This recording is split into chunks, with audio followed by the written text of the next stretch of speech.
Hai teman-teman, di sini saya akan menjelaskan sistematika dalam penulisan skripsi. Nah, yang pertama adalah bagian awal. Bagian awal skripsi terdiri atas halaman sampul. Nah, di sini terdapat judul di mana maksimum 20 kata, Times New Roman ukuran 14 dan berisi fenomena serta situs penelitian dan berbahasa ilmiah. Dalam judul skripsi terdapat logo, penulis, dan instansi dari kampus. Yang selanjutnya, halaman judul kedua.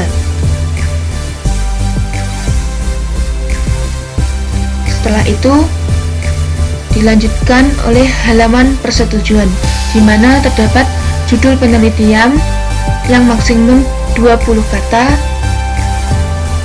font Times New Roman ukuran 14 yang berisi fenomena dan situs penelitian serta berbahasa ilmiah. Di sini terdapat nama mahasiswa penulis skripsi serta nomor induknya dan beberapa tanda tangan yang disetujui oleh pembimbing 1 nama dosennya, pembimbing 2 beserta nama dosennya. Selanjutnya, pada bagian awal ini nota konsultan.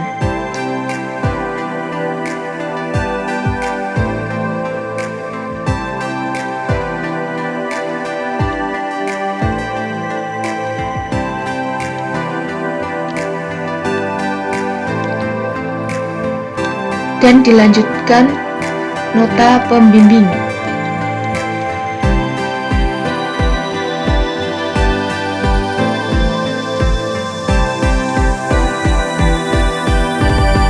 Kemudian terdapat juga halaman pengesahan. Nah, halaman pengesahan memuat judul skripsi, nama dan nomor induk mahasiswa, tanggal monakosah, nama dan tanda tangan tim penguji, serta nama dan tanda tangan ketua instansi terkait, misal IAIN Kediri. Selanjutnya adalah halaman moto. Dan selanjutnya halaman persembahan.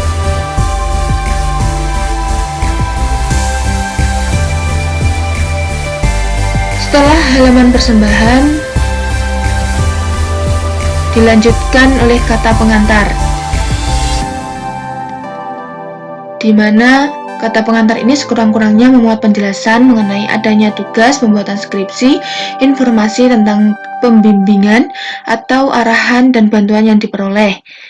Kemudian ada juga ucapan terima kasih kepada pihak-pihak yang membantu dan memungkinkan terwujudnya skripsi. Setelah itu urutannya abstrak. Dalam abstrak, uraian singkat mengapa penelitian dilakukan, bagaimana penelitian dilaksanakan, dan simpulan utama dari hasil penelitian. Abstrak ditulis dalam beberapa paragraf dan panjangnya tidak lebih dari 1 halaman atau 200-300 kata serta diketik dengan 1 spasi.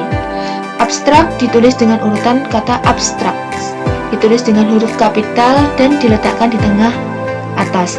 Nama lengkap penulis ditulis dengan huruf kapital dimulai dari margin kiri, koma, dosen pembimbing, koma, judul skripsi, koma, program studi, koma, jurusan, koma, nama instansi kampus, koma, tahun lulus. Kemudian pedoman transliterasi, di mana adanya penyalinan huruf Arab ke dalam huruf Latin dilakukan dengan menggunakan pedoman literasi sebagaimana tercantum pada referensi pedoman penulisan literasi yang benar. Setelah itu ada lagi daftar isi. Daftar isi disusun secara berurutan nomor halaman yang memuat bagian awal skripsi, bagian utama yang dituangkan dalam judul bab dan subbab, serta bagian akhir. Semua judul bab diketik dengan huruf besar, sedangkan judul subbab dan judul anak subbab hanya huruf awalnya saja yang diketik dengan huruf besar. Jika ada judulnya lebih dari satu baris diketik dengan satu spasi, sedangkan jarak antara judul ditulis dalam 1,5 spasi. Nah, ini contohnya.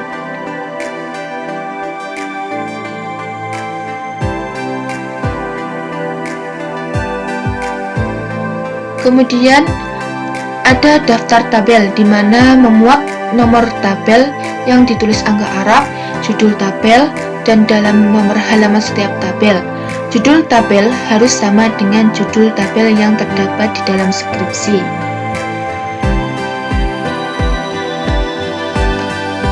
Kemudian daftar gambar jika ada. Daftar gambar memuat nomor gambar ditulis dengan angka Arab, judul gambar, dan nomor halaman tempat pembuatannya dalam skripsi. Selanjutnya ada daftar lampiran jika ada. Nah, itulah beberapa bagian awal dari skripsi. Selanjutnya, bagian utama dalam skripsi yang terdiri atas pendahuluan, isi, dan juga penutup. Bab 1. Pendahuluan. Pendahuluan bermaksud mengantarkan pembaca ke dalam pembahasan suatu masalah. Dengan membaca bagian pendahuluan, pembaca sudah mendapatkan gambaran umum tentang pokok pembahasan dan dalam bab 1 pendahuluan terdapat subbab latar belakang di mana adanya penalaran pentingnya pembahasan masalah atau alasan yang mendorong pemilihan topik, telaah studi pustaka atau berkomentar mengenai tulisan yang telah ada yang berhubungan dengan masalah yang dibahas, manfaat praktis hasil pembahasan di dalam karya ilmiah, serta perumusan masalah pokok yang akan dibahas secara jelas dan eksplisit dapat membangkitkan perhatian membaca. Kemudian ada fokus masalah, yaitu upaya pokok yang akan dikerjakan, garis besar hasil yang hendak dicapai. Dan terdapat juga tujuan penelitian, di mana mengeksplorasi fenomena. Karena di IAIN Kediri juga memberi panduan dalam pembuatan tujuan penelitian ini dengan tujuan merubah apa yang disubbab pernyataan penelitian dari kalimat tanya menjadi kalimat pernyataan dengan menamai untuk menjelaskan dan lain sebagainya. Nah, selanjutnya ada juga kegunaan penelitian. Poin D. Kegunaan penelitian ini ditulis secara teoritis dan juga praktis. Kegunaan teoritis ini untuk mengembangkan ilmu yang lebih khusus dan mengembangkan teori atau membangun teori untuk varian grounded theory research. Sedangkan kegunaan praktisnya untuk menjelaskan tentang siapa saja yang akan menggunakan hasil penelitian dengan topik yang sedang diteliti.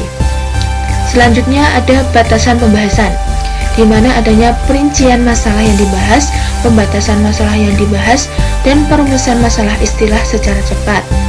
Selanjutnya penggunaan istilah harus bertaat asas. Nah, itulah bagian dari bab pendahuluan. Yang selanjutnya adalah bab 2, yaitu tinjauan pustaka. Tinjauan pustaka ini memuat beberapa uraian mengenai landasan teori dan juga landasan empiris yang mendukung pendekatan pemecahan masalah. Nah, subbab dari tinjauan pustaka ini ada tinjauan 1, ada tinjauan 2, dan seterusnya.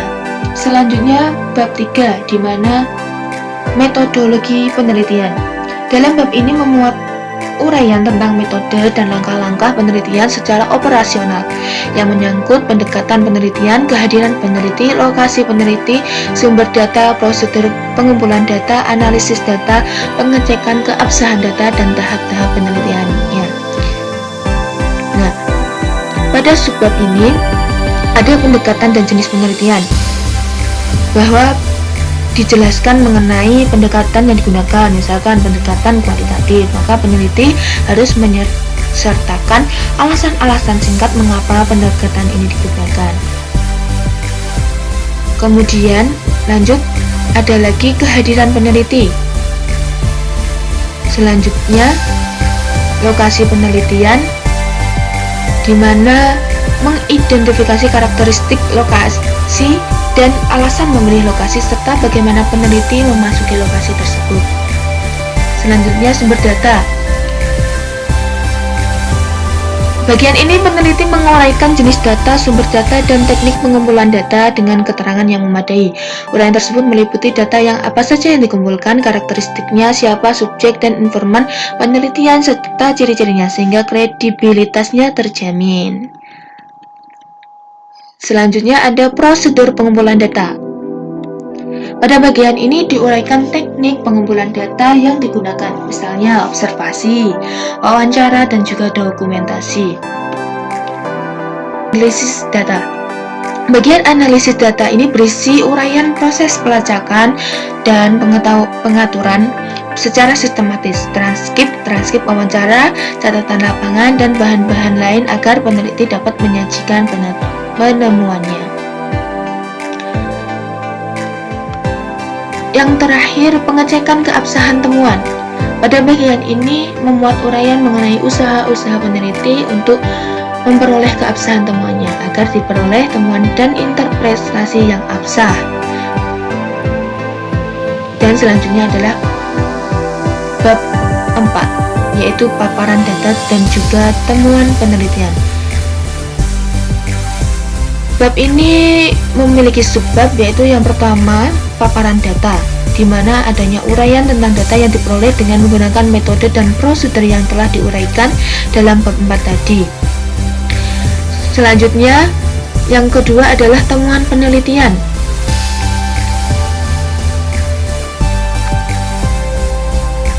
Dan kita langsung menuju ke bab 5, di mana adanya pembahasan. Pada bagian pembahasan memuat hasil penelitian, hasil analisis data, dan pembahasan yang terpadu dan tidak dipecah-pecah menjadi subjudul, namun semua variabel terukur dan teramati harus dibahas.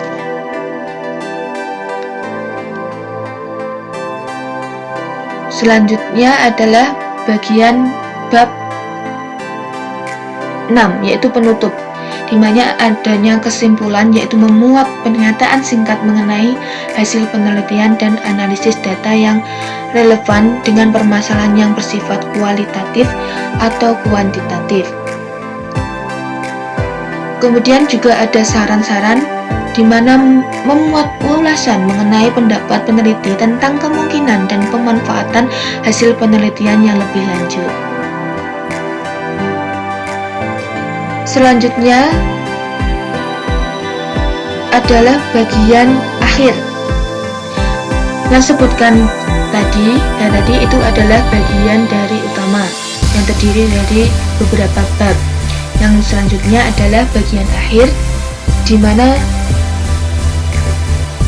adanya daftar pustaka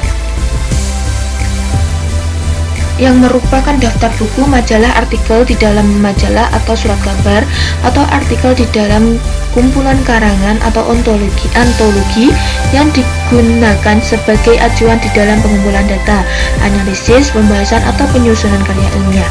Daftar pustaka merupakan persyaratan karya ilmiah. Di samping itu, penyusunan daftar pustaka sebagai daftar acuan memudahkan pembaca yang ingin menemukan sumber acuan yang digunakan. Selanjutnya adalah lampiran, di mana lampiran di sini berisi tentang keterangan atau dokumen yang dipandang penting untuk dilampirkan dalam skripsi. Lampiran dapat berupa dokumen, hasil penelitian, instrumen penelitian, surat izin penelitian, surat keterangan penelitian, bukti pembimbingan, dan lampiran lain yang dianggap perlu. Dan selanjutnya adalah daftar riwayat hidup. Daftar riwayat hidup ditulis tidak lebih dari 1 halaman dengan menggunakan 1 spasi serta disajikan secara dan menggunakan sudut pandang ketiga tunggal atau menggunakan kata penulis. Hal-hal yang dimuat dalam riwayat hidup adalah nama lengkap, tempat dan tanggal lahir, nama kedua orang tua, riwayat pendidikan, pengalaman, organisasi, dan prestasi yang pernah diraih. Nah, itulah beberapa sistematika dalam penyusunan skripsi. Selanjutnya adalah teknik penulisan skripsi. Nah, hal yang harus diperhatikan dalam menulis skripsi, yaitu yang pertama, naskah dibuat pada kertas HVS putih minimal 70 mg dengan ukuran A4 atau 21,5 x 29,7 cm. Yang kedua, naskah dengan huruf Latin menggunakan jenis font Times New Roman dengan ukuran 12 pt, kecuali catatan kaki ditulis dengan ukuran 10 pt. Yang ketiga, naskah dengan huruf Arab menggunakan font tradisional Arabic dengan ukuran 18 pt, kecuali untuk catatan kaki ditulis dengan ukuran 16 pt, bab ditulis dengan ukuran 26 pt tebal, dan subbab ditulis dengan ukuran 22 pt tebal. Yang keempat, pemakaian huruf miring hanya untuk pengetikan kata yang belum baku dalam bahasa Indonesia dan judul buku. Yang kelima, pemakaian huruf tebal hanya pada penulisan setiap judul dari isi bagian awal dan bagian akhir, dan pada judul bab dan subbab peringkat pada bagian utama karya ilmiah. Yang keenam, jarak baris tulisan dalam naskah adalah 2 spasi, kecuali untuk kutipan, catatan kaki, tabel, abstrak, keterangan gambar, dan daftar pustaka diketik dengan jarak 1 spasi. Untuk naskah dengan huruf Arab ditulis dengan jarak 1 spasi, jarak antar paragraf 1,5 spasi. Selanjutnya nomor 7, batas tepi atas dan kiri adalah 4 cm, sedangkan batas tepi bawah dan kanan adalah 3 cm. Selanjutnya, setiap alinea baru diketik masuk 1,2 cm dari batas tepi kiri teks. Yang kesembilan, penulisan subbab adalah sebagai berikut. Yang A, penulisan subbab adalah ditempatkan di tengah memakai huruf besar, semua dan tebal. Penomorannya dengan angka Romawi 1, 2, 3 dan seterusnya tanpa tanda titik. Pada peringkat 2, penomoran dengan huruf besar A, B, C dan seterusnya. Titik judul subbab ditulis tebal dan memakai huruf besar pada awal judul saja tanpa tanda titik. Pada peringkat 3, penomoran dengan huruf angka Arab 1, 2, 3 dan seterusnya. Titik judul subbab ditulis tidak tebal dan huruf besar pada awal judul saja tanpa tanda titik. Pada peringkat keempat, penomoran dengan huruf kecil A, B, C dan seterusnya. Titik judul subbab ditulis tidak tebal dan huruf besar pada awal judul tanpa tanda titik. Yang kelima, penomoran dengan angka Arab 1, 2, 3 dan seterusnya dengan kurung tutup tanpa titik, judul subbab ditulis tidak tebal dan huruf besar pada awal judul tanpa tanda titik.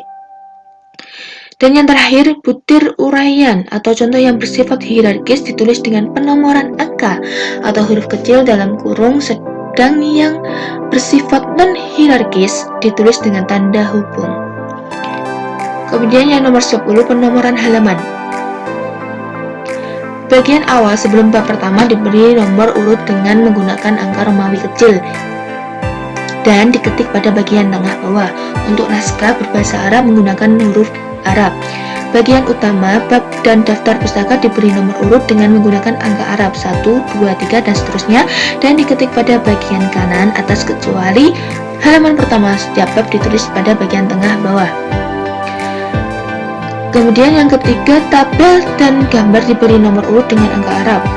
Dan selanjutnya, lampiran-lampiran diberi nomor urut dengan angka Romawi besar dan diketik di bagian tengah bawah untuk naskah berbahasa Arab dengan huruf abjad. Untuk penulisan catatan kaki, maka hal yang harus diperhatikan, catatan kaki itu ditulis di bawah teks dengan ukuran font 10 pt untuk Latin dan 16 pt untuk Arab. Dan penomoran catatan kaki dengan angka Arab 1, 2, 3 dan hitungan dimulai dari awal setiap bab. Nah, itulah beberapa teknik dan juga ketentuan-ketentuan dalam penulisan karya ilmiah seperti skripsi.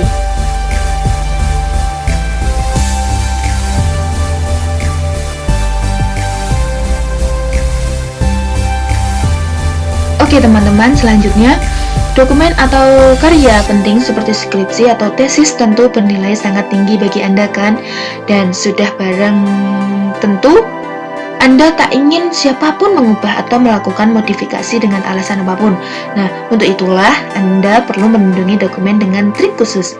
Trik berikut ini dapat mengunci dokumen Word sehingga tidak dapat diedit atau diubah dengan maksud tertentu. Hal-hal yang harus dilakukan yang pertama adalah buka dokumen, kemudian klik review, kemudian klik restrict editing. Di panel sebelah kanan ini, beri tanda centang pada limit formatting ini, centang, kemudian allow only this type of editing ini dicentang. Kemudian yes, start enforcing protection. Klik. Setelah ini kalian bisa membeli password. Oke, saya akan beri password.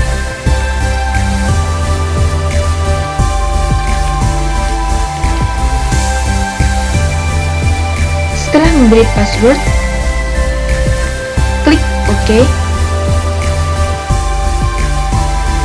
Sekarang di dokumen bersangkutan, sebagian besar menu ribbon akan diposisikan dalam status redup atau tidak berfungsi.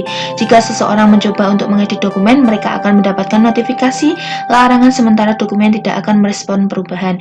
Untuk membuka kunci, lakukan langkah pertama, kemudian klik stop protection dan masukkan kata sandi yang tadi sudah di-set.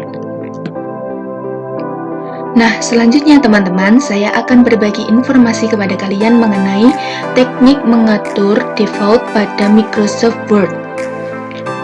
Dalam teknik penulisan karya ilmiah, seperti skripsi, tesis, makalah, pastilah terdapat ketentuannya dalam penulisannya, seperti ukuran kertas, font, dan bentuk font, spasi, dan ketentuan lainnya.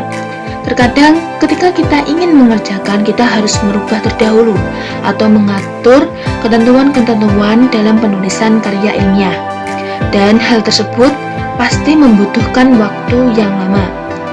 Nah, sekarang kalian tidak perlu lagi mengubah ketentuan-ketentuan tersebut ketika membuat suatu karya ilmiah yang baru. Bagaimana caranya? Perhatikan teknik berikut ini. Yang pertama, yang harus dilakukan adalah membuka Microsoft Word.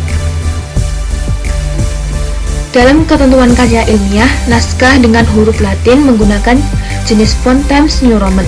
Untuk menggantinya, maka klik tombol panah pojok yang ada di menu Home bagian font. Yang ini teman-teman, kemudian aturlah font sesuai dengan ketentuannya, yaitu apa tadi? Times New Roman. Di mana memiliki ukuran 12. Nah, setelah semuanya ini sudah diatur, selanjutnya klik Set as Default. Kemudian pilihlah All Document Based on the Normal Template. Klik OK. Nah, kalian telah mengubah atau mengganti jenis font dan ukurannya. Dengan ini, ketika kalian ingin membuat suatu dokumen baru, Anda tidak perlu lagi mengaturnya lagi. Selanjutnya, kita atur spasinya. Kita klik di panah pojok ini yang terdapat paragraf. Kita atur alignmentnya ini justified. Kemudian line spacingnya kita ganti 1,5. Nah, jangan lupa klik Set as Default. Klik OK. Nah, kita telah merubah dan mengatur font dan juga spasinya. Selanjutnya, kita mengukur ukuran kertasnya. Dalam ketentuan karya ilmiah, naskah dibuat di atas kertas HVS putih minimal ukuran 70 mg dengan ukuran A4 21,5 x 29,7 cm. Nah, selanjutnya kita klik bagian Back Layout, kemudian klik panah pojok Backstop. Kita atur bagian marginnya. Untuk karya ilmiah, ketentuannya yaitu 4 cm untuk top, kemudian 4 cm untuk left, kemudian 3 cm, kemudian 3 cm. Nah, setelah sudah, pastikan orientasinya portrait. Setelah semuanya sudah diatur, selanjutnya di paper. Kita ganti ukurannya pada A4. Nah, ketika sudah semua, 21,5. Kita menuju ke layout. Nah, pastikan ya teman-teman, headernya diganti 2,5 dan 1,5. Karena apa? Ini untuk ketika mencetak skripsi pasti ada penjilitan. Nah, di situ berguna untuk sisa buat penjilitan agar tidak terlalu mepet. Setelah itu kita klik set as default, klik yes, dan kita telah merubahnya. Nah, ketika kalian sudah mengatur dan juga merubahnya, maka otomatis ketika kalian membuka board baru, ketentuan-ketentuan itu akan ada. Kita buktikan ya. Dan save. Kita buka Microsoft yang baru. Oke. Nah, inilah. Sudah terbukti fontnya Times New Roman ukuran 12. Dan ukurannya tetap 1,5, marginnya pun sama dengan tadi. Nah, itulah beberapa cara agar mempermudah kalian dalam mengerjakan skripsi secara cepat tanpa melakukan perubahan atau pengaturan dalam Microsoft Word.